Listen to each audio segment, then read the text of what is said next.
Olá, pessoal. Boa noite a todos. Tudo bem aí? Boa noite, professor. Boa noite. E Boa noite, professora. boa noite. Boa noite.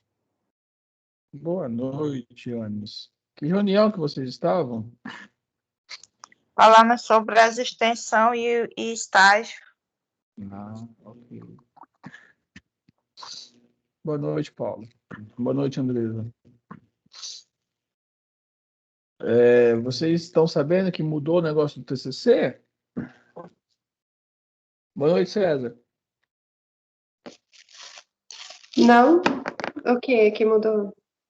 Então eu não vou falar, não. Agora deixou a gente curioso. Ih, entregou agora. Vai Eu ter CCC quando, professor? já estava achando que vocês estavam sabendo. Boa noite, Miguel. Eu nem sei o que é TCC, professor. É? Então é bom você começar a se preocupar com ele. Nossa vida. Eu tô Né, André? fazendo uns projetos que nem sabia que existia TCC na vida. Meu Deus do céu. Então. Não, é que a semana passada a gente estava conversando, os professores, e um dos grandes desafios dos alunos é realmente o TCC, né? Que é o trabalho de conclusão de curso, Yannis. É um trabalho que vocês têm que fazer para terminar o curso. Ele acontece no terceiro e quarto período. Então, é uma pesquisa que vocês têm que fazer com um professor de orientador sobre algum aspecto relacionado a processos gerenciais. E aí vocês têm que defender esse TCC por uma banca de 3 professores. E é obrigatório e precisa ser aprovado nessa banca, né? Isso acontece no final do terceiro período e no final do quarto período. São 2 defesas. E só de... Oi. Uma na escola, apresentação com a escola toda a turma. Não. É individual, só você e a banca, né? Fechou.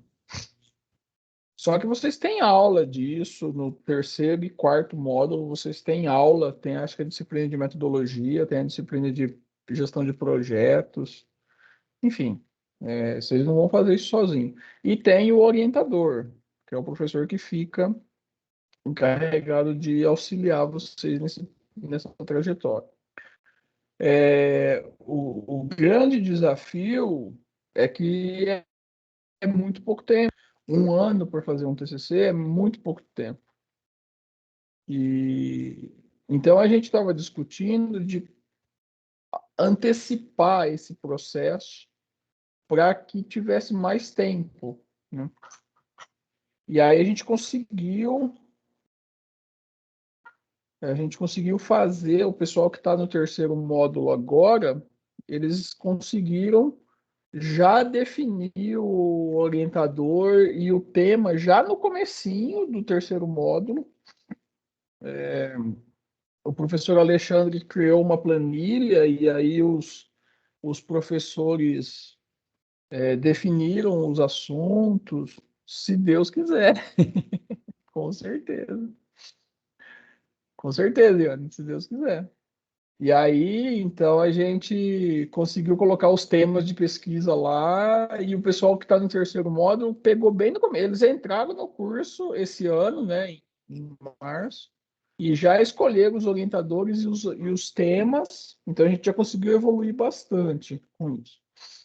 E aí, uma das ideias que eu fui um dos que propus, o Alexandre também, o Wagner também, é que a gente queria antecipar isso para o segundo módulo, não mais no terceiro módulo, né? Mas assim, não dá para fazer isso de uma forma formal, porque a disciplina acontece no terceiro módulo. Então a gente pensou de antecipar para o segundo módulo a escolha do orientador e talvez o tema da pesquisa. Aí isso foi aprovado pelo colegiado do curso, pelo NDE semana passada.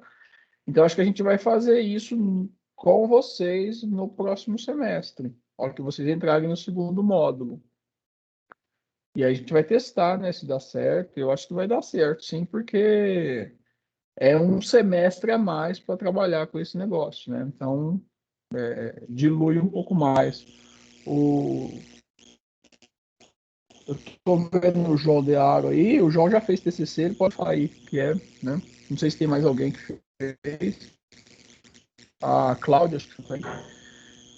Então, eu acredito que vai ser uma boa essa metodologia que nós conseguimos aí, de talvez antecipar. Mas a gente vai conversar com vocês o módulo que vem, já como que vai acontecer. Eu só estou falando de enxerido aqui, não devia nem estar falando nada. Mas é legal que vocês vão pensando, assim, o que vocês gostam de estudar, né? Porque os alunos sempre têm... Não, Anne, não vai ter nada de aula, nada formal. É uma coisa fora, digamos assim, tá? Vocês vão cursar as matérias que vão ter na grade e a metodologia é no terceiro módulo, do mesmo jeito. Isso a gente não pode mexer. O que a gente vai fazer é só talvez definir o orientador, já que é um avanço, porque é difícil de escolher o orientador, porque vocês precisam escolher um assunto de pesquisa, e aí você precisa escolher um orientador que tenha aquele assunto da pesquisa, né? E aí fazer essa definição demora, não que é difícil, mas demora. Demora aí algumas semanas para fazer isso. E depois, então a gente pensou de fazer isso no segundo período, no começo do segundo período. E aí esse professor vai começar a conversar, enfim, vai dar alguma, mas isso é tudo fora da grade. Não tem nada com grade ainda. E vai ter alguns cursos que a gente vai colocar sobre o assunto, e esses cursos vão entrar como horas complementares também. Então, assim, vai dar uma adiantada para vocês, para não ficar o estresse que as turmas passadas tiveram aí no terceiro e quarto período. O pessoal que está agora no terceiro já não está tão perturbado quanto os outros, pelo que eu fiquei sabendo, né? A ideia é que por que a gente está fazendo isso? Para que todo mundo defenda e qualifique e defenda no tempo. Ninguém carregue DP de TCC. Essa é a nossa luta. A gente não quer que os alunos fiquem reprovados por causa de TCC. Porque aí, tá vendo? A Andresa já tem um treco no estômago. Só de eu falar, ela já vai tomar um remédio aí. Então é esse o problema, os alunos travam quando fala de TCC, dá medo mesmo. Todo mundo que passou por isso dá medo porque é um negócio diferente, né? É um negócio novo. Então a gente quer diminuir um pouco esse estresse, essa angústia que os alunos têm de saber, eu tenho que fazer uma pesquisa, eu tenho que fazer um TCC, e como é que eu vou fazer? E é um ano só, né? Então a gente vai tentar aliviar isso um pouco, tendo mais 6 meses para conversar, mas não é nada de grade, não dá para mexer no curso com isso, a gente não consegue. Mas a gente vai fazendo assim, né? Escolhe o orientador, escolhendo o orientador já vai ter a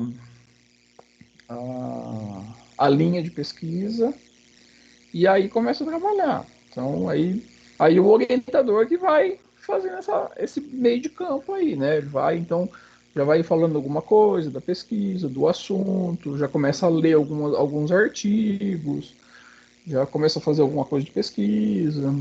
Na hora que chegar no terceiro já está mais engatilhado. Eu acho que vai ser muito legal, porque também nem pode os orientadores terem orientados no segundo módulo, não dá. Então é uma coisa que vai ser assim, meio formal, meio informal, mas só para antecipar. Então eu acho que vai ficar legal. Então vocês comecem a pensar, eu acho que é legal vocês fazerem um exercício Por exemplo, pessoal que trabalha, de repente vê se quer fazer alguma aplicação relacionada com o trabalho, né? Então, de repente, sei lá, tem um aluno que trabalha com finanças. Ah, eu trabalho na parte financeira da empresa. Eu queria fazer um TCC sobre finanças. Então, ir procurando algum tema, alguma coisa que seria legal pesquisar, que seria legal fazer um trabalho, né? E esse é o grande desafio, é encontrar um tema. E grande problema é isso, é encontrar um tema. Porque muitas vezes as pessoas não sabem encontrar um tema e muitas vezes encontram um tema e depois não conseguem desenvolver a pesquisa, porque é um tema que não era tema de pesquisa, né? E aí tem que buscar outro tema e aí perde o tempo, aquele tempo.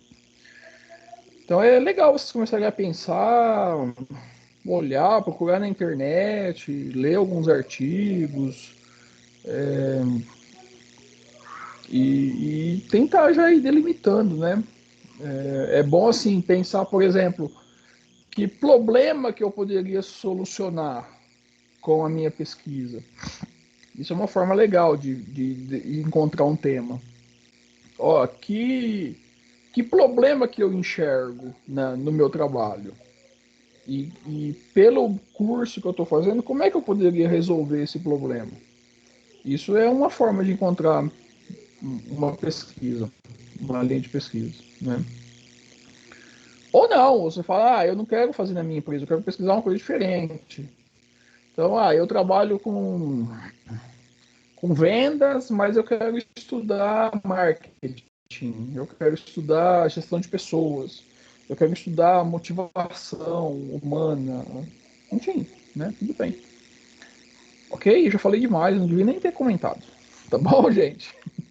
A gente vai conversar com vocês no semestre que vem, mais direcionado, mas é legal vocês já começarem a pensar nesse assunto, porque é muito legal. E depois que fizer o trabalho é muito legal, vocês vão ver que é bem bacana fazer um TCC e pesquisar, encontrar os resultados. É bem compensador fazer uma pesquisa. Certo? Deu até um treco no estômago. Tem medo de receber um zero dessa bancada? Não, não recebe zero, não. Se você vai para a banca é porque o trabalho tá bom, senão você não vai para a banca. Bom, vamos lá então. Essas 3 semanas foram boas? Vocês gostaram de, de fazer os trabalhos aí? Deu para adiantar bem? Foi legal? Pode arrumar. Ah, é? Legal. Beleza, então. Andresa, pode arrumar um remedinho, porque vai dar dor de cabeça mesmo. Mas é tranquilo de fazer, vai ser bom. Vamos lá, deixa eu compartilhar minha tela aqui então. Nós vamos falar sobre teoria comportamental. Deixa o slide abrir.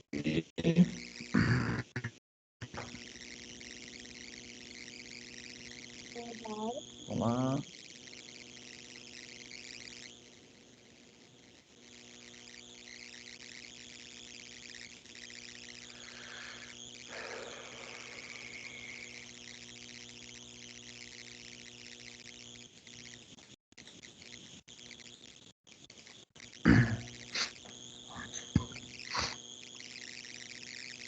Vocês estão vendo a tela? Sim. Ok. Bom, então nós vamos falar sobre a abordagem comportamental da administração. Se por acaso a internet travar, vocês me mandam mensagem no chat, tá? Porque senão eu não consigo acompanhar vocês aqui. Estou gravando já. Então, nós estudamos, nós começamos estudando as teorias da administração, né? Nós falamos de administração científica, administração clássica, depois nós estudamos a teoria das relações humanas e a teoria estruturalista. Então, são 4 teorias que tinham ênfases diferentes, buscando a eficiência organizacional, né, a eficiência das empresas, baseado em cada momento que elas aconteceram e em algum aspecto que era mais focado dentro da organização. Então, a administração científica focava nas tarefas, a administração clássica focava na estrutura, na administrativa principalmente, a teoria das relações humanas focava nos grupos sociais e no relacionamento entre as pessoas. A teoria estruturalista pegou um pouquinho de cada uma delas, né? Então pegava um pouco de estrutura, um pouco de relacionamento humano, mais um pouco dos aspectos psicológicos e sociológicos. E aí, depois dessa, surgiu a teoria comportamental, que foi subsequente à teoria estruturalista, e é uma teoria que veio fazendo uma mudança também, novamente, nos aspectos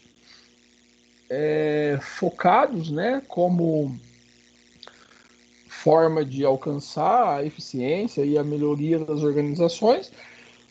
Ela tem um misto ainda, mas o grande diferencial dessa teoria é que ela foca nas pessoas, ela continua focando nas pessoas, mas não como a teoria das relações humanas, que focava apenas nos grupos sociais, mas ela foca nas pessoas, né, em si,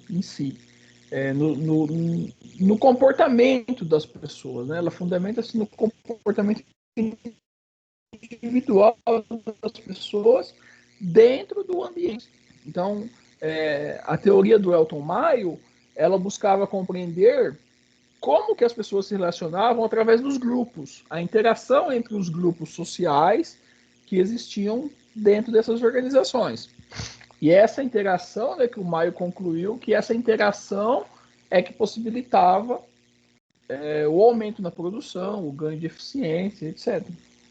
A teoria comportamental, ela analisa o indivíduo, a pessoa, né, em si, não somente o grupo, mas também o indivíduo em si, isoladamente, dentro do ambiente. Então, ela analisa o comportamento dessa pessoa, como que as pessoas se comportam dentro das organizações, dentro desse ambiente organizacional.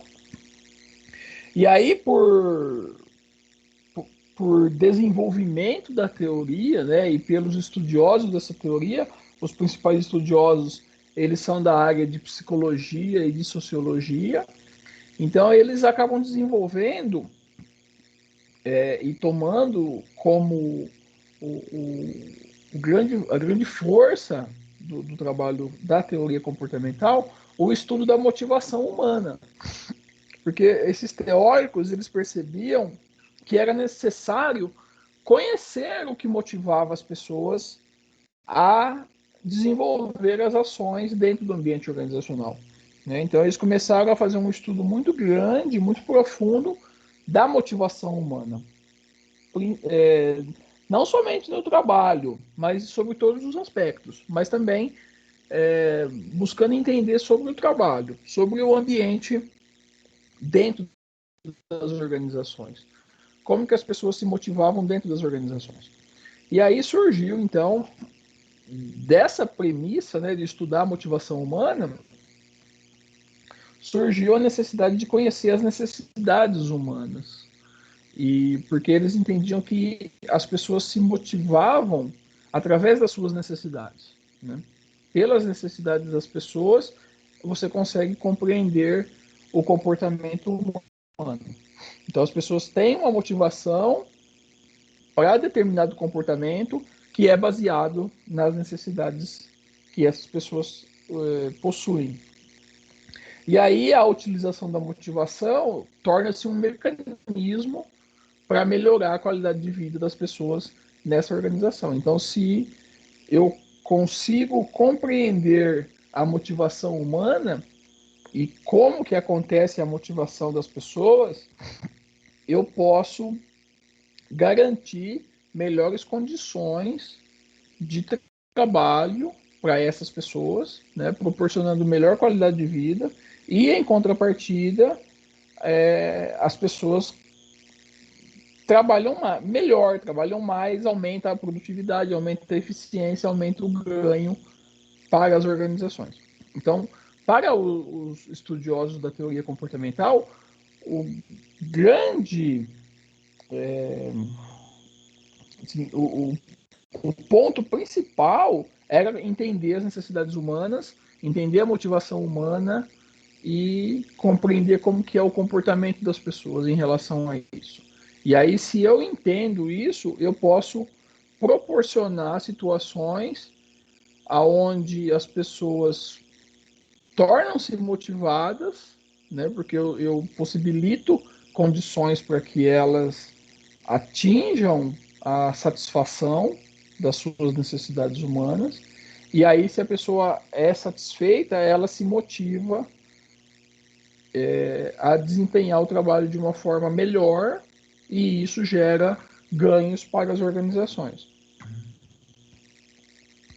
Bom, então, baseado nisso, né, existem dois estudiosos principais, que são três, na verdade, mas dois principais, que desenvolveram esses estudos. Então, o primeiro deles é o Maslow. Ele desenvolveu o estudo famoso, né, da hierarquia das necessidades de Maslow, onde ele estudou e analisou que as pessoas possuem vários tipos de necessidades humanas. Essas necessidades, elas acontecem para todas as pessoas, e as necessidades não são iguais, elas são diferentes, e elas são é possível classificar as necessidades humanas. Então eu posso classificar em alguns grupos, e essas necessidades, elas acontecem de forma diferente. Algumas necessidades acontecem de uma forma mais impactante, mais profunda, né? Acontece de uma forma maior, acontece de uma forma mais prioritária, e outras nem tanto. E também o Maslow percebeu que essas necessidades, elas têm graus de importância. Existem necessidades que são mais importantes do que outras, né? E existem necessidades que precisam ser sanadas primeiro do que outras. E também existem necessidades que só surgem após algumas serem satisfeitas. Então foi assim, uma descoberta muito importante que o Maslow percebeu, e baseado nessas descobertas é que ele conseguiu propor, né, que ficou conhecida como pirâmide de Maslow, ou pirâmide das necessidades de Maslow. Vocês já viram isso em algum momento? A pirâmide de Maslow? Fala aí. Já vi com o Hernani no mal de gestão, lá no técnico. Ah, legal. Quem mais? No resumo do livro, né? Dos capítulos que a gente teve que ler. Certo. Já é a primeira vez que eu tive contato. Ok. Essa pirâmide, assim, essa disciplina, ela é interessante porque outro dia mesmo eu estava olhando esse livro, e aí que eu me dei conta, né? O livro chama Introdução à TGA, né? Aí eu fiquei pensando, falei, mas por que é introdução, né? Um livro de 800 páginas, e é só introdução à TGA ainda. Imagina a hora que for TGA profunda, como que vai ser, né? Mas aí é que eu percebi. Ele faz só um pincelado sobre essas teorias, por isso que é a introdução. Ele não tem um aprofundamento desses assuntos, né? A gente teria que estudar mais profundamente cada tópico que a gente está vendo no curso para poder ter uma noção geral dessas teorias. Então é bem uma introdução mesmo que o Renato faz de todas essas teorias que ocorreram desde do nascimento da administração. Só que o interessante é que esses aspectos, eles não são isolados, eles estão interligados. E a gente consegue perceber que vários aspectos que a gente estuda em teoria geral de administração são assuntos pertinentes de outras áreas de estudo, né? E essa pirâmide de Maslow e essa teoria comportamental de forma geral é uma teoria que ela não fica presa somente na teoria geral da administração. A gente acaba estudando isso em outros setores, em outras disciplinas, né? Principalmente gestão de pessoas, também em marketing. A gente acaba vendo a influência das necessidades humanas, depois a teoria do Herzberg também, que é de motivação, e algumas teorias de liderança, que tem relacionamento com a gestão de pessoas e com o marketing, né? Então, pode acontecer, não sei, não me lembro o plano direito dessas disciplinas, mas pode acontecer que nesse curso vocês acabam vendo novamente esses aspectos em outras disciplinas, porque você identifica sobre um outro prisma, né? Aqui a gente está falando apenas de uma teoria comportamental que analisa o comportamento das pessoas dentro de uma organização, mas eu posso observar, por exemplo, as necessidades humanas de Maslow sobre a ótica da gestão de pessoas, né, sobre a ótica de um funcionário dentro da empresa. E também eu posso olhar a pirâmide de necessidades de Maslow sobre a ótica de um consumidor quando eu vou estudar marketing. E também tem pertinência, né? Então é engraçado assim como que a teoria ela circula, ela caminha pelas várias áreas do conhecimento dentro da administração, né? A gente não estuda isso uma vez e fica isolado. É uma coisa que vai garimpando sobre vários focos, né? Focos diferentes da mesma coisa.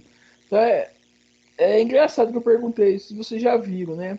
E aí, talvez até eu acabar o curso, vocês voltem a ver, vocês vão falar, puxa vida, mas já estudei Maslow lá em TGA, agora estou estudando de novo em gestão de pessoas, né? Ou estou estudando agora em marketing. O que tem a ver marketing com gestão de pessoas, com necessidades de Maslow, né? Mas acaba tendo uma circulação desses assuntos, né? Então é interessante. E vejam só, o Maslow estudou, então como eu falei, né, a pirâmide. Por que é pirâmide? É pirâmide, sempre que a gente coloca pirâmide, que significa grau de importância. Então na base é maior importância, né? Ou então maior quantidade, ou maior ocorrência, tá? Então sempre que tiver uma pirâmide, significa que na base tem mais, acontece mais, é mais importante do que no topo, né? Por exemplo, quando a gente olha a hierarquia organizacional, né? Na base fica o operacional, no meio gerencial e no topo a diretoria. Então a base é maior porque é na base que tem mais cargos, que tem mais funcionários, que tem mais pessoas, e no topo é o estratégico, que tem menos pessoas, menos cargos, enfim. A pirâmide de Maslow também é assim. A base ela é maior porque é onde acontece a maior ocorrência e também porque tem a maior importância e também porque vem primeiro, né? Então existe uma necessidade que vem primeiro do que outra. Então vocês podem ver que a pirâmide é como se fosse uma escada, né? Então aparece uma necessidade, depois aparece outra, depois outra, depois outra. Só que não é linear, não é uma escada reta, é uma pirâmide. E é uma pirâmide que mostra, conforme eu vou subindo nessa escada, vai afunilando, vai diminuindo, né? Até chegar no topo, que é bem mais restrito. Então, isso mostra que as necessidades fisiológicas que ficam na base da pirâmide, elas acontecem com maior intensidade, né? O que mais acontece, e com uma maior importância.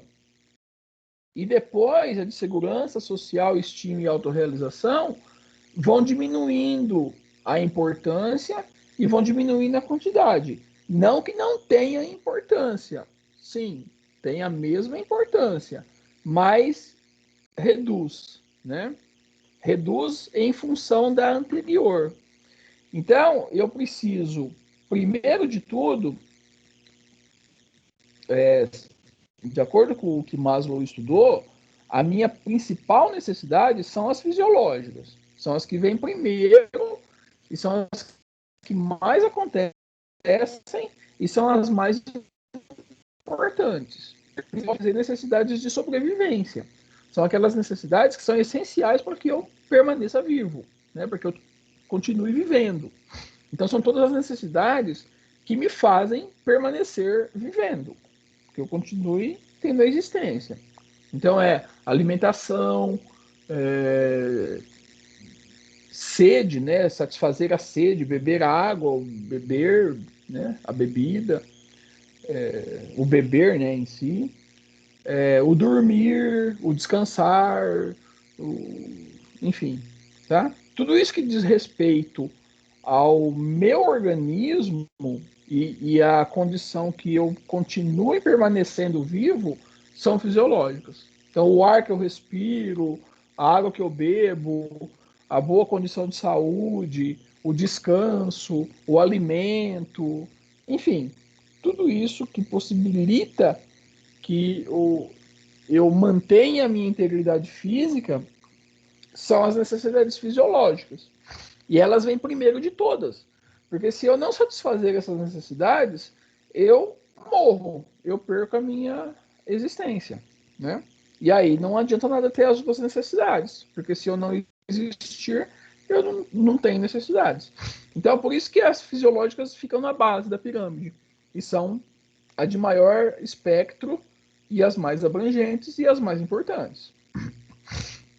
Então, até aí está no exemplo, né? O intervalos de descanso, conforto físico, horário de trabalho razoável. Então, relacionado-se com o trabalho dentro da organização, né, que é o foco da teoria comportamental, um dos aspectos importantes caracterizados como fisiológicos seria isso. Então, boas condições de trabalho, né, conforto físico, ter intervalo, horário de trabalho mais razoável, estariam relacionados com essas necessidades. Mas, além disso, tem as próprias necessidades humanas, né? A necessidade de se alimentar, a necessidade de dormir, de respirar, de beber, etc. Tá? E isso acaba estando relacionado com o ambiente do trabalho. Porque se eu não tenho boas condições de alimentação, eu não tenho a minha necessidade de fome atendida plenamente.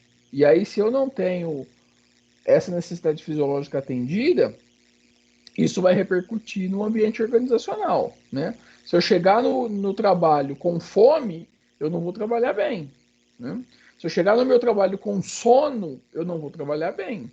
Se eu chegar com sede, se eu chegar com problema de saúde, se eu chegar sem ter uma boa respiração, se eu não tiver um conforto físico, enfim, tudo isso vai afetar o ambiente organizacional do meu trabalho, vai afetar o meu comportamento dentro daquela posição, daquela ação de trabalho que eu estou desempenhando na organização. Então, assim, além desse contexto geral das minhas necessidades fisiológicas, que são necessidades que eu preciso para viver, também existem necessidades relacionadas com o meu comportamento dentro do trabalho, né? Então, se eu tenho um bom conforto físico para trabalhar, se eu tenho uma máquina adequada, uma iluminação adequada, um conforto operacional ali adequado para fazer meu trabalho, essa necessidade ela é sanada. O meu trabalho é feito de uma forma diferente. Se eu não tenho, é prejudicado, né? Se eu tenho, olhando pelo lado pessoal, se eu estou com fome e eu tenho alimento, porque eu recebo uma remuneração e eu posso comprar comida e eu posso comer, e eu satisfaço essa necessidade de alimento, o meu trabalho é desenvolvido de uma forma melhor do que se eu não tivesse o alimento, né? Ou se eu tivesse uma subalimentação, por exemplo. Se eu tivesse indo trabalhar com fome ou desnutrido, alguma coisa assim. Ou com sono, ou com sede, ou doente, né? Então, é isso que o Maslow propôs. Primeiro, eu tenho que satisfazer todas as minhas necessidades de existência, sejam elas as primordiais, né, como alimentação, saúde, bebida, ar, descanso, e sejam aquelas relacionadas com as condições mínimas para mim fazer o meu trabalho. E aí, depois que eu satisfaço essas necessidades todas, e aí eu fico bem, surge a próxima necessidade, né? E essa próxima necessidade, ela ainda é importante, porque vocês podem ver que ela não é a base da pirâmide, mas ela ainda está na parte de baixo da pirâmide, então ainda é uma necessidade importante e que acontece de uma forma prioritária, né, que são as necessidades de segurança, e a necessidade de segurança, junto com a necessidade fisiológica, caracteriza as necessidades primárias. Então, são as duas necessidades que mais precisam ser satisfeitas pelas pessoas. A necessidade de segurança envolve aqui, né, de acordo com a teoria comportamental, que é voltada apenas para o trabalho na organização, boas condições de trabalho, né, então a segurança para fazer o trabalho, a segurança dentro do ambiente da organização, né? Como eu me sinto seguro em estar ali, porque eu entendo que não vai acontecer nenhum tipo de situação de risco para a minha integridade física. Então, a organização proporciona boas condições de trabalho, onde eu não tenho risco, ou os riscos são muito pequenos de sofrer um acidente ou de sofrer um dano para a minha integridade física, né, e psicológica e emocional, etc. Como também em relação a outros aspectos que eu preciso ter segurança. Por exemplo, a remuneração, né? Então eu tenho a garantia de que com o meu trabalho eu vou ter uma remuneração no final do período, né? Eu vou ter alguns benefícios, eu vou ter uma estabilidade no trabalho. Então, essas situações me proporcionam segurança. Eu fico tranquilo e seguro de que eu vou para a organização trabalhar, eu tenho boas condições de trabalho, eu não que eu não possa acontecer acidentes, pode acontecer, mas está garantido boas condições de segurança para me desempenhar o meu trabalho, né? O risco é bem minimizado. E além disso, eu consigo ter a segurança de ter remuneração, porque todo dia 5 eu recebo meu salário, eu recebo meus benefícios, eu tenho uma certa estabilidade de que se eu desenvolver as minhas ações adequadamente, se eu for um bom funcionário, se eu for disciplinado, se eu não desrespeitar os superiores, eu vou ter a minha estabilidade de trabalho ali, de emprego e de renda. Então isso me garante a satisfação de uma necessidade de segurança, né? Mas, além disso, em relação à organização, também existem as necessidades de segurança da pessoa, aonde ela precisa garantir a sua segurança e a da sua família. Então, as pessoas também buscam, pelo trabalho principalmente, ter condições de ter segurança física, íntegra, pessoal e da família. E da propriedade, em alguns momentos, né? Então, se eu tenho uma casa, eu preciso ter uma casa, porque essa casa vai me dar segurança. Vai me dar segurança para que eu viva, para que eu durma, para que eu passe a noite, para que eu, enfim, né?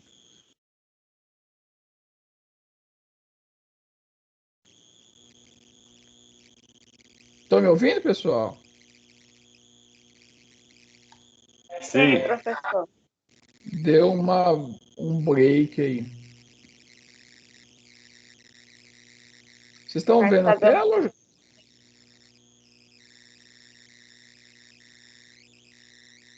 Oi? Eu não ouvi antes que Agora vocês... não. Agora sumiu a tela. Agora sumiu. Mas Tá, tá vou dando pra colocar. escutar. Então vamos de novo. E agora, vocês estão vendo? Sim, agora apareceu de novo. Dá Tá. sim. Beleza. Então, eu preciso ter a minha necessidade de segurança tanto no ambiente organizacional relacionado com o trabalho, quanto também a segurança pessoal, particular da família, do patrimônio, etc. Né? Eu preciso ter uma casa, eu quero ter uma casa para que eu possa ter segurança, para que eu possa habitar, viver, me proteger de frio, de calor, de chuva, etc. Eu preciso ter um carro para que eu possa me transportar, para que eu tenha segurança para o transporte, enfim. Né? Eu preciso ter um seguro de vida, porque se eu morrer, a minha família tem segurança. Então, todos esses aspectos que proporcionam segurança, né? Eu vou colocar uma cerca elétrica, vou colocar um portão eletrônico, enfim, tá? Tudo isso também entra nesse aspecto da segurança. Então, eu preciso ter a minha condição de segurança em relação à organização, em relação ao bom trabalho que eu desempenho, para que eu não sofra nenhum tipo de acidente, que eu não tenha nenhum risco. Eu preciso ter a segurança de que eu vou ter o meu salário, a minha remuneração, o meu benefício, de que eu vou continuar estando empregado, que eu tenho aquela estabilidade, aquela segurança, como eu também preciso ter a segurança pessoal, particular, familiar, do patrimônio, etc. Tá? Então, esses dois aspectos, fisiológicos e segurança, acabam sendo as necessidades primárias das pessoas. Primárias porque são as que vêm primeiro. São os dois tipos de necessidades que as pessoas vão buscar primeiro. São os dois tipos de segurança, de necessidades, que as pessoas precisam satisfazer primeiro. Tá? Então, eu preciso, primeiro de tudo, sanar e satisfazer as necessidades que são fisiológicas, todas elas, né? Desde a alimentação, que é o mais básico, até eu conseguir ter conforto físico na empresa, horário de descanso e outras ações, e também a de segurança. Então, eu preciso sanar todas essas duas necessidades primeiro de todas. Então, elas são as chamadas primárias, porque elas vêm primeiro. E depois que eu satisfaço essas duas necessidades, tanto no ambiente organizacional quanto no ambiente pessoal, então eu passo para as necessidades secundárias, que são as necessidades sociais, as necessidades de autoestima e as necessidades de autorrealização. As necessidades sociais são aquelas que acontecem em relação à convivência humana. Então, tanto no ambiente organizacional quanto aquele fora da organização. Então, a necessidade que as pessoas têm de estar se relacionando com outras pessoas, tanto no ambiente organizacional, através dos grupos sociais que existem nas empresas, nas organizações, né, a interação com colegas de trabalho, a interação com superiores e com subordinados, o relacionamento que existe com clientes, com fornecedores, enfim, com todas as pessoas que têm um vínculo social dentro dessas organizações, né, e fora delas, nas relações entre as organizações, né. A organização ela não é mais isolada, ela está dentro de uma grande cadeia, onde existem diversas organizações de todos os jeitos interagindo com aquela organização. Então, as pessoas de uma organização acabam se relacionando com pessoas de várias organizações ao mesmo tempo, né? Fornecedores, clientes, bancos, governos, escolas, né? Enfim. E dentro da empresa. Então, os grupos sociais que se formam, as pessoas que estão ali. Então, existe essa necessidade de sociabilização, de interação. As pessoas não. Praticamente impossível uma pessoa chegar, fazer seu trabalho e ficar o tempo todo sozinha, isolada, e ir embora à tarde e não ter relacionamento nenhum, né, de nenhuma maneira. Então, é por isso que o Maslow colocou como uma necessidade. É uma necessidade social, né? E além do ambiente organizacional, também tem a necessidade social de uma maneira geral, que as pessoas, quando saem do ambiente organizacional, elas continuam tendo as necessidades sociais. As pessoas precisam ter convívio social, né? É característica comum, primária do ser humano viver em sociedade. Então, eu preciso ter relacionamentos sociais, né? Seja com as pessoas que estão fora da empresa, né? Nos momentos fora da empresa, como também eu preciso ter relacionamentos sociais com outros tipos de pessoas. Então, eu preciso ter um relacionamento com a sociedade, com a família, com o vizinho, com a igreja, com o clube, enfim, uma série de situações, né? E aí, para os Maslow, essas necessidades elas vêm depois. São as primeiras, são as necessidades secundárias mais importantes, são as sociais, né? Então, é impossível que as pessoas não tenham essas necessidades. É totalmente necessário, intrínseco, que as pessoas desenvolvam e tenham, né, a necessidade social. Depois que a necessidade social é satisfeita, então vem a necessidade, que são as necessidades mais difíceis de serem satisfeitas, que são as necessidades de autoestima e de autorrealização, né?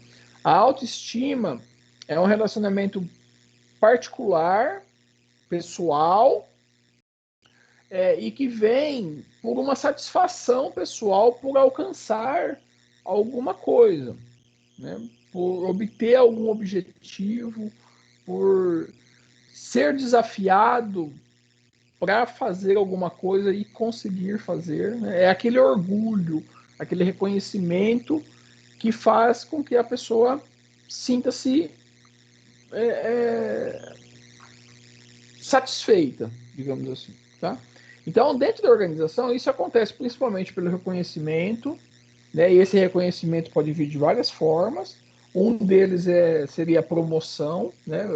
O crescimento na carreira, a promoção no cargo, o reconhecimento por trabalho, no orgulho, desenvolvimento de desafios e alcance de resultados, a responsabilidade por desafios novos e maiores, a busca por resultados diferentes. Tudo isso possibilita que a pessoa tenha o desenvolvimento da necessidade de estima e a satisfação quando acontece esse alcance, né? A não possibilidades de promoção, de alguma coisa desse tipo, faz com que as pessoas percam a autoestima. Então, se o meu trabalho é sempre monótono, sempre repetitivo, sempre rotineiro, eu acabo perdendo essa noção de estima, né? Comigo e com a organização. Então, o Maslow percebeu que as organizações elas precisam desenvolver essas ações para que as pessoas tenham as suas necessidades de autoestima alcançadas e sanadas e satisfeitas, né? E, por fim, as necessidades de autorrealização, que são bem poucas, né? Elas ficam na pirâmide, são as mais difíceis de serem alcançadas, e que são importantes, mas tem que acontecer depois que todas as outras são realizadas, né? Então, isso está sempre relacionado com um trabalho criativo, com a diversidade, a autonomia, a participação nas decisões, enfim, tá? Então, essas são as necessidades finais, digamos assim, aquelas que são as mais importantes. E aí, o engraçado disso tudo é que essa pirâmide ela não é estática, que eu começo aqui embaixo na fisiológica e eu vou subindo até chegar em cima. Não, ela é muito dinâmica, porque eu posso estar subindo e descendo em vários momentos. Ao mesmo tempo que eu tenho uma necessidade satisfeita, eu já posso ter outra que não foi satisfeita ainda. Então eu posso estar com minhas necessidades fisiológicas de segurança e sociais satisfeitas e aí eu estou trabalhando para ter reconhecimento do meu trabalho, para buscar alcançar novas responsabilidades, para ter novos resultados, para conseguir uma promoção, e de repente eu já travo aqui na necessidade de segurança. Por exemplo, eu posso ser demitido no meu trabalho. E aí eu volto de novo para buscar uma maneira de alcançar a necessidade fisiológica. E aí eu desço na pirâmide de novo. E aí eu vou subindo de novo. E assim vai. Torna-se um negócio cíclico e dinâmico, né? Ao mesmo tempo que eu posso estar no topo dessa pirâmide, já com as minhas necessidades de autorrealização sendo alcançadas, eu posso novamente voltar no patamar de estar desenvolvendo meu trabalho ou as minhas ações somente para sanar necessidades fisiológicas. Então, é um estudo que mostra que isso não é estático, ele está circulando, ele está dinâmico, né, o tempo todo. Ficou claro, pessoal? Tem alguma dúvida disso?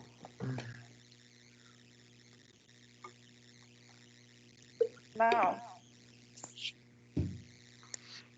Beleza. Tá tranquilo. Tá ok. Bom, então aqui são que eu já falei, vou passar isso aqui. Bom, e depois do Maslow teve outro estudioso que é o Herzberg. O Herzberg ele desenvolveu uma teoria que é bem parecida com a de Maslow, que foi chamada teoria dos dois fatores. O Herzberg ele fez uma pesquisa com 500 engenheiros e contadores para saber aspectos que proporcionavam satisfação e insatisfação no trabalho. Então, o Herzberg ele já foi um pouco mais adiante do que o Maslow. O Maslow ele se preocupou em estudar as necessidades humanas, né, em trazer à tona quais eram as necessidades que as pessoas possuem, né, que cada pessoa tem relacionado ao seu comportamento no trabalho, dentro de uma organização, e fazer essa classificação. Então, quais que são primárias, quais que são secundárias, quais aspectos que entram dentro de cada tipo de necessidade humana e quais os aspectos para sanar essas necessidades. O Herzberg, ele já pensou na satisfação e na insatisfação. Não, ele deixou de lado o aspecto da necessidade e ele já buscou entender como que acontece a satisfação humana e a insatisfação em concorrência, né? Então ele fez algumas perguntas. Por exemplo, pense uma situação em que você se sentiu especialmente bem relativamente ao seu trabalho. E por que você se sentiu assim? Pense uma situação em que você se sentiu ruim em relação ao seu trabalho. E por que você se sentiu assim? Né? Então, ele focou muito em por que eu me senti satisfeito com o meu trabalho e por que eu me senti insatisfeito com o meu trabalho.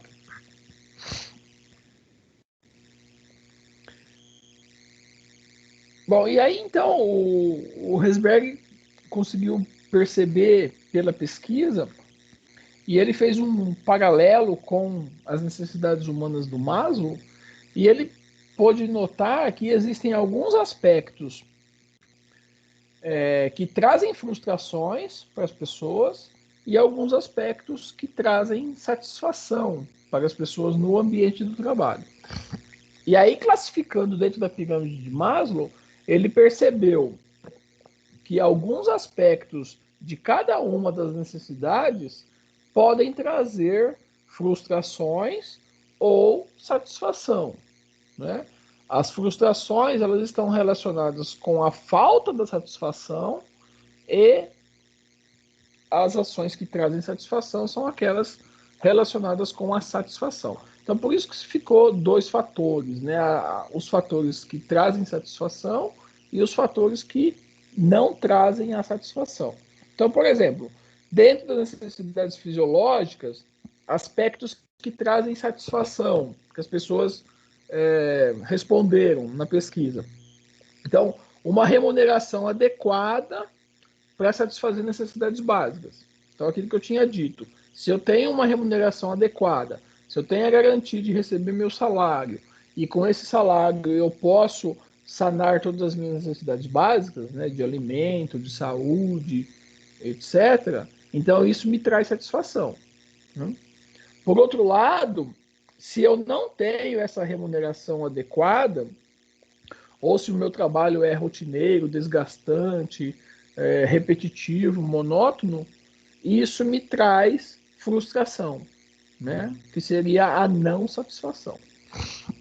As necessidades de segurança, então, situações onde o ambiente de trabalho é estruturado, onde a política da empresa é estável, previsível, democrática, possibilitam aspectos de satisfação. Trabalho num ambiente ruim, mal estruturado, com condições de trabalho que não são adequadas, né? Uma empresa que é imprevisível, né? Que fica mudando o tempo todo as suas políticas, as suas ações, e isso causa frustração. Uma boa interação com as pessoas, um bom relacionamento entre os colegas, um bom relacionamento entre os chefes, né? Os chefes entre si e dos chefes com os subordinados, isso possibilita satisfação.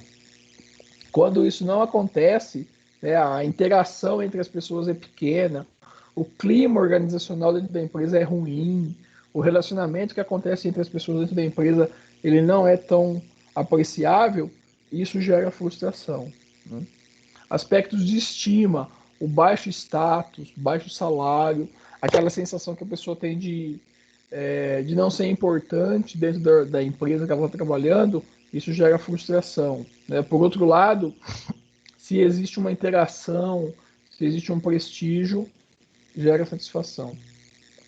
E por fim, quando a pessoa não tem o sucesso que ela pretende na profissão, quando ela não sente um prazer para ir trabalhar, isso gera frustração.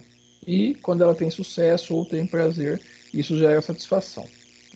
Então, o Herzberg conseguiu agrupar esses aspectos que geram uma satisfação e que não geram uma satisfação de acordo com essas necessidades. Quando eu tenho as minhas necessidades sanadas, eu tenho a satisfação. Quando eu não tenho, eu tenho a frustração. Então, ele classificou esses fatores em dois grupos, né? Os dois fatores. Então, os fatores motivacionais são aqueles fatores que trazem a satisfação, né? Que estão relacionados com a satisfação, e os fatores de higiene ou de manutenção são aqueles que proporcionam a frustração. Né? Então, por exemplo, os fatores de motivação ou os fatores motivacionais.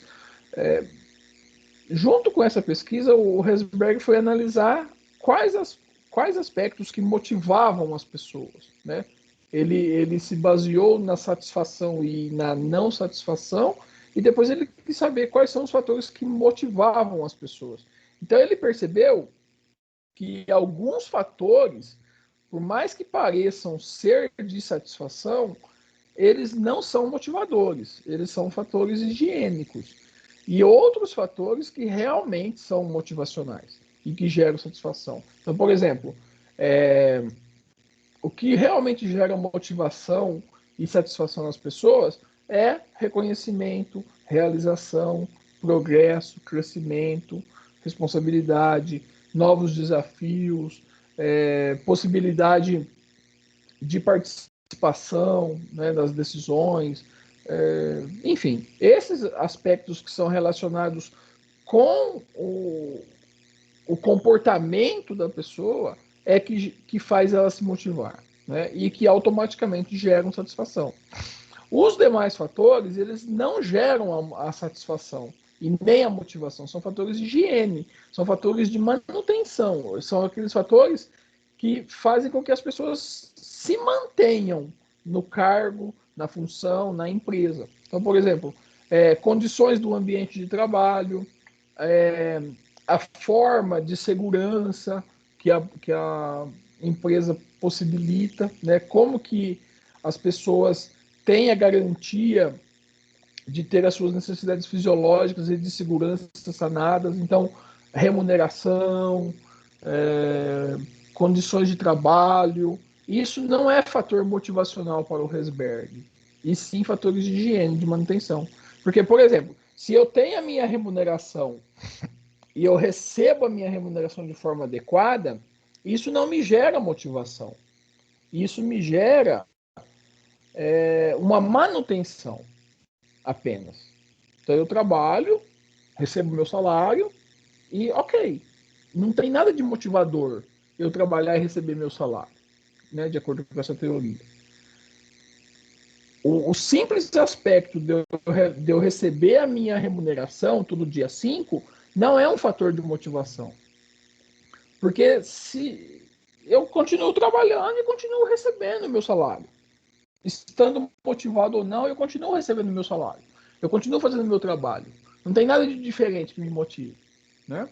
Então, isso é um aspecto. Para o Herzberg, o salário, a remuneração, a boa condição de trabalho, a iluminação, a forma de relacionamento com o chefe, isso não motiva as pessoas. Isso apenas garante a manutenção do ambiente. Então, por isso que ele colocou que não é satisfação. É só a manutenção da falta de insatisfação. Então seria assim, nesse slide aqui dá para mostrar melhor. Os fatores de higiene, que são o salário, a boa condição de trabalho, a iluminação, o bom relacionamento com o chefe, o bom relacionamento com os colegas. Isso tudo não gera motivação, porque são fatores de higiene. Se eles acontecem, continua tudo normal. Então, por exemplo, se eu recebo meu salário dia 5, tudo bem, tudo certo. Tá? Eu receber o meu salário dia 5 não vai me motivar, porque é uma coisa que acontece todo mês, é uma manutenção. Então, eu trabalho o mês inteiro, recebo o meu salário dia 5. Eu trabalho o mês inteiro junto com um grupo de pessoas e a gente continua trabalhando todos os dias. Eu tenho um bom relacionamento com o meu chefe e a gente continua trabalhando todos os dias. Isso não gera motivação para o trabalho. Isso não gera motivação nenhuma. É uma coisa rotineira, é uma coisa de manutenção. Tá? Agora, se isso não acontece, então gera insatisfação. Tá? Alguém já ficou sem receber salário dia 5? Conta aí. Já, sim, senhor.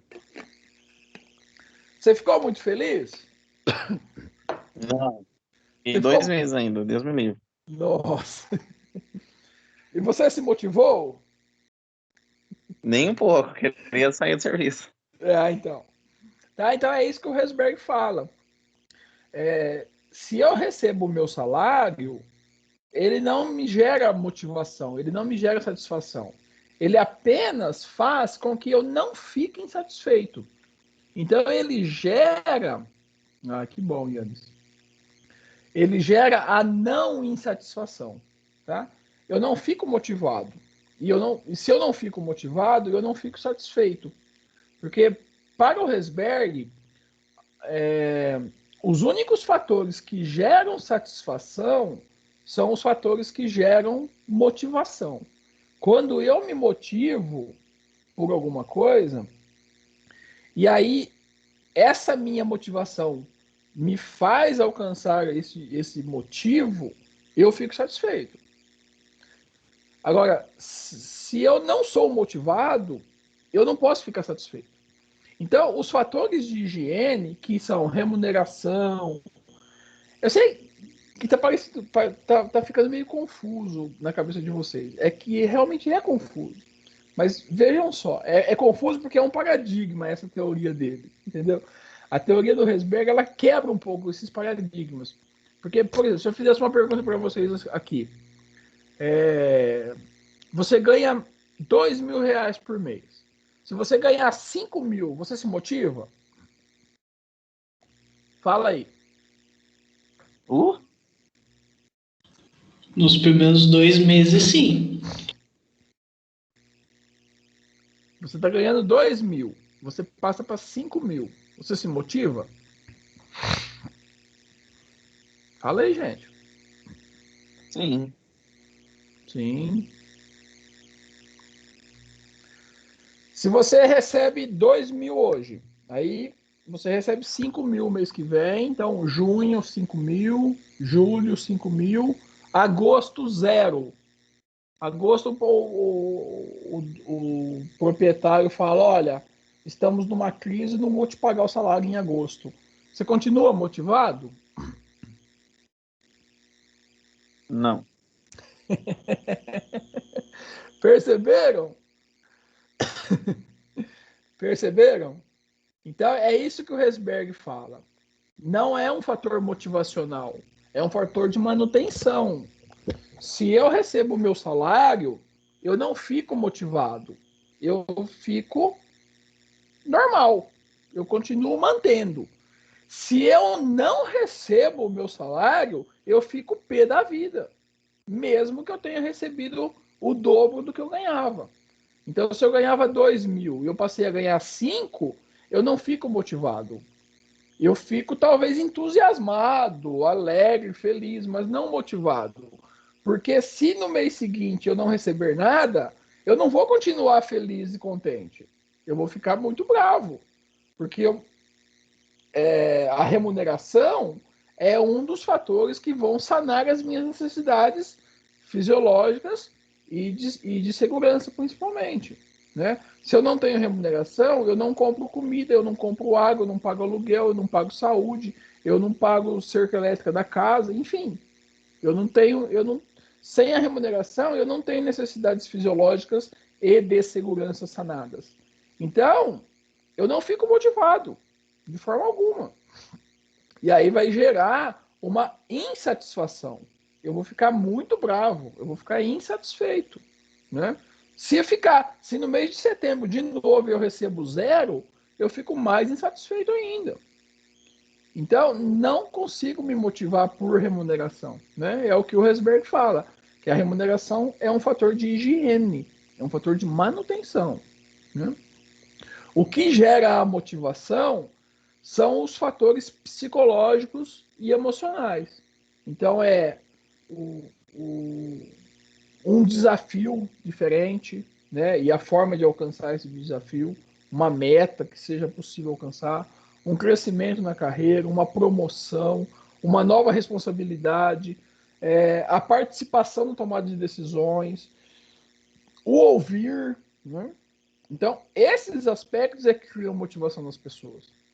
E aí, se eles acontecem, gera satisfação. Né? Então, deixa eu dar um outro exemplo para vocês. Imaginem, por exemplo, imaginem que a empresa tem 2 pessoas. Sei lá. Tem o José e o João. Né? E as 2 pessoas são bons funcionários, trabalham adequadamente, e aí sai um boato que o João vai ser promovido a gerente.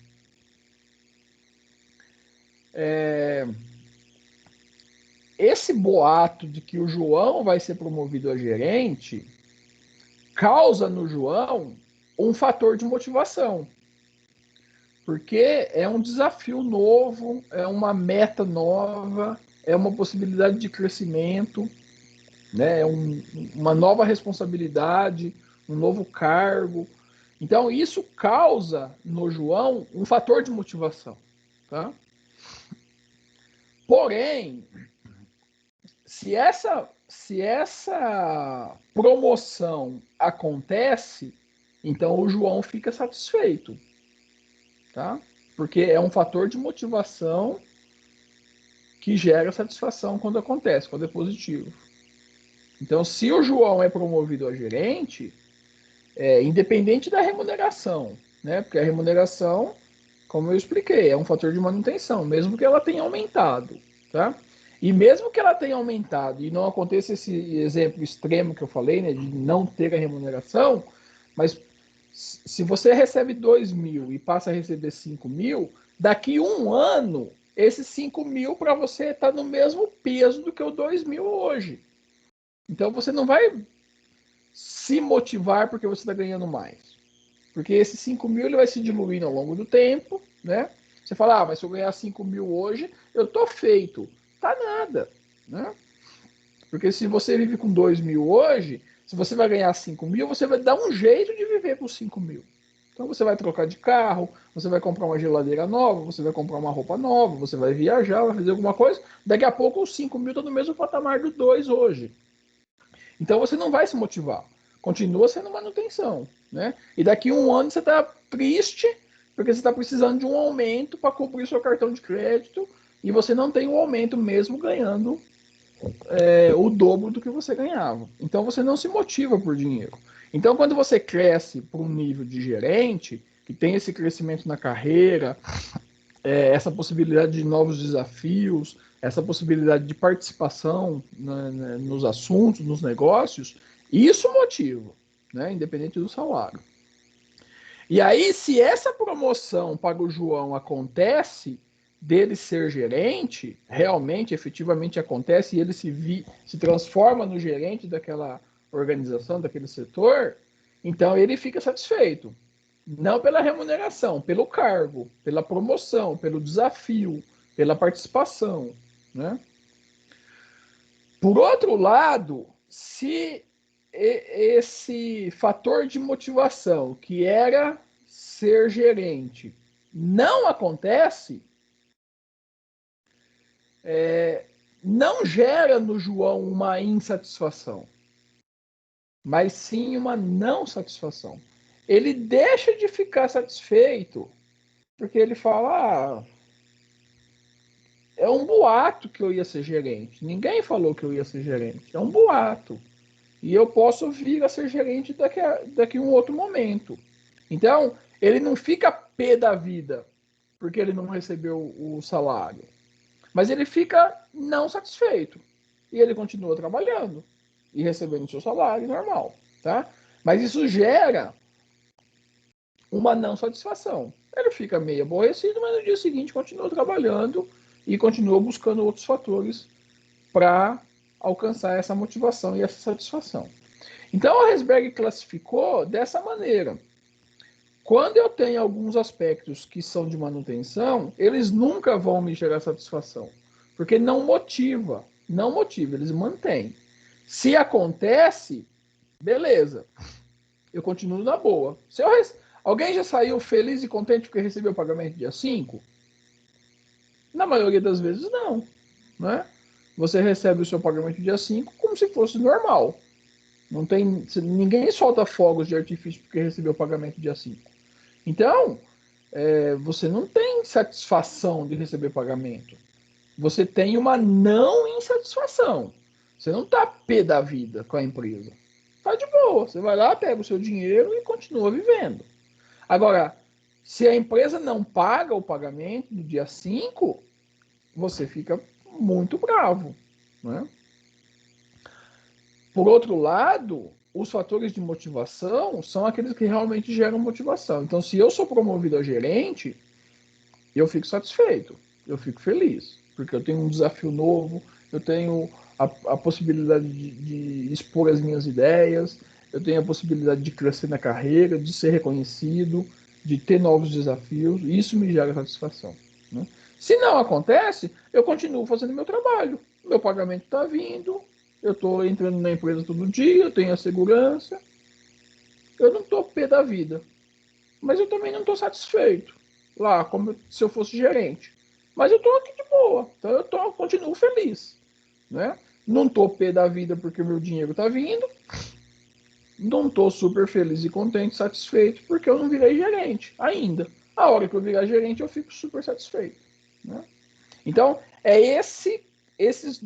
essas quatro pontas que o Herzberg percebeu quando ele desenvolveu essa teoria. Então, dos dois fatores, os fatores que geram a satisfação e os fatores que não geram a insatisfação. Certo, gente? Deu para entender um pouco melhor a teoria do Herzberg? Sim, senhor. Então, aqui mostra a comparação dos dois modelos, né? Então, eu tenho as necessidades de segurança e fisiológica, geralmente são as necessidades higiênicas, então são as necessidades que eu luto para sanar, para minha sobrevivência, para minha boa condição de vida, mas que não vão gerar motivação, eu não vou me motivar, né, por políticas salariais, por boas condições de trabalho, pela forma da minha vida pessoal, isso não vai me gerar motivação, isso vai me gerar manutenção. Eu continuo seguindo, continuo vivendo, né? E as teorias motivacionais são aquelas que estão relacionadas com status, estima, autorrealização. Então, o trabalho em si, a responsabilidade que eu tenho, a forma de crescimento, de progresso, o status que eu alcanço. Então, são esses aspectos que ficam no topo da pirâmide que geram a motivação nas pessoas. Então, aqui é um resuminho, né? O que acontece das duas teorias. Então, se os fatores higiênicos são ausentes, né? Então, salário baixo, não tem benefício, condição de trabalho é precária, uma equipe ruim. Então, junto com os fatores motivacionais também ausentes, né? Trabalho sem nenhum desafio, não tem nenhuma oportunidade, não tem nenhum programa de treinamento, não tem nenhum tipo de recompensa.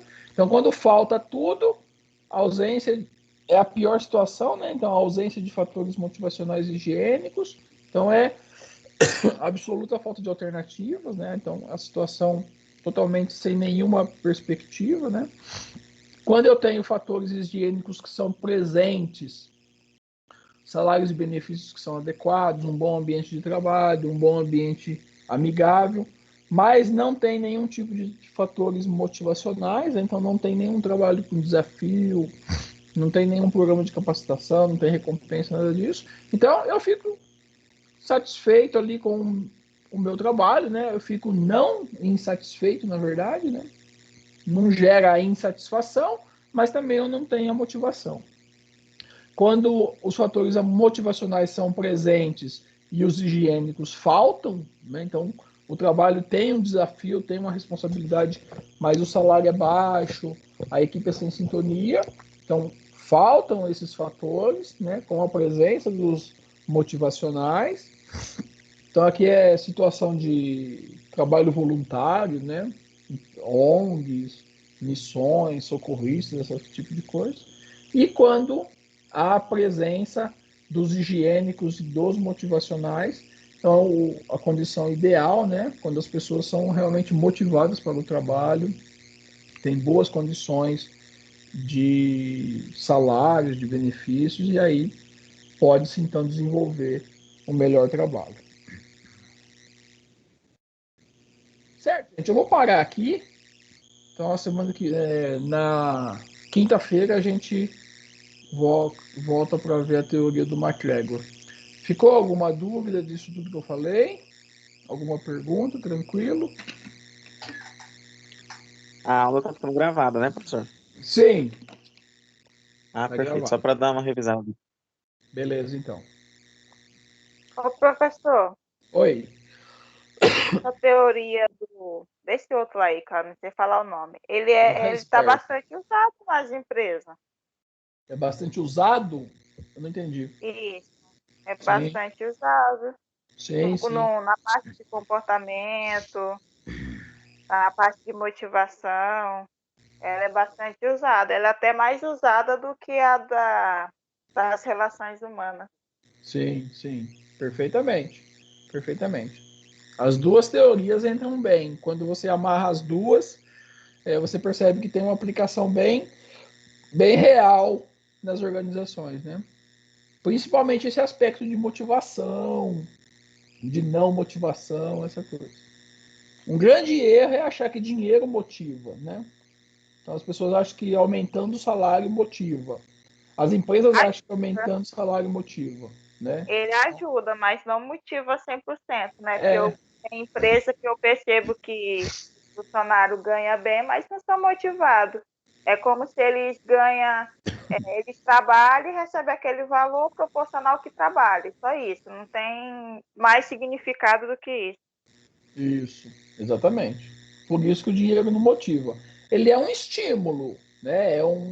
A pessoa fica estimulada. Falar, eu não vou sair da empresa porque o meu salário é bom e eu não vou conseguir um salário desse em outro lugar, então eu vou continuar trabalhando. Mas ele acorda de manhã e fala, nossa, eu tenho que trabalhar de novo. Que saco, né? É aquela pessoa que não vê a hora de dar 5 da tarde para ir embora, né? Das 5 horas é o primeiro que sai da empresa, mesmo tendo um bom salário. Porque ele não tem esse desafio, ele não tem essa motivação, essa,